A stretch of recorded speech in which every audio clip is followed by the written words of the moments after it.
Let's quickly understand the history behind Kaveri water dispute. First of all, let's gain some context. The river Kaveri is a large Indian river, originates at Talakaveri, which is a place in Karnataka, and flows southeastern side towards Tamil Nadu before draining into the Bay of Bengal. I think now you can figure out which are the two states fighting over the river Kaveri. So the sharing of water of the river Kaveri has been the source of conflict between the states of Karnataka and Tamil Nadu. Okay, so how does it all start? After all, river is a nature's gift. How can someone command a river where to flow and how much to flow? It sounds as if there's more to it, right? So let's go back in time when India was known as the British India. During the middle of the 19th century, the British controlled both Mysore and Madras. At that time, many plans were proposed and drawn up for the utilization of Kaveri waters by both states. By the way, at that time, Karnataka was part of princely state of Mysore and Tamil Nadu was part of the Madras presidency. Remember that. Now what happened was, Mysore had big plans to improve its irrigational projects, therefore they needed large amount of Kaveri water.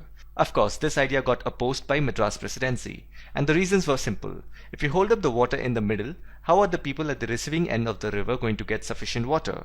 So this matter went to British government. As a result, there was a conference held in 1890 to solve the matter on the principles of modus vivendi. Just remember this term, modus vivendi.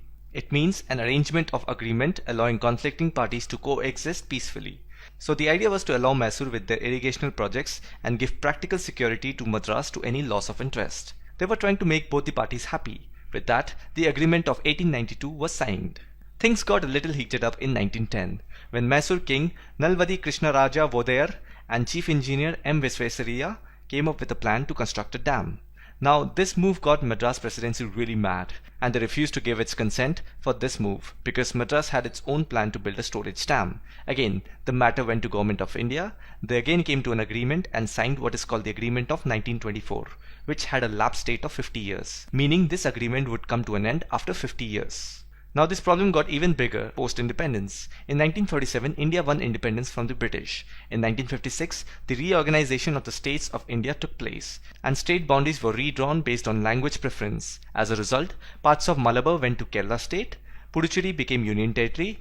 All these changes further changed the equation as Kerala and Puducherry started claiming their share of Kaveri river water, because there are few tributaries of river Kaveri flow in these regions.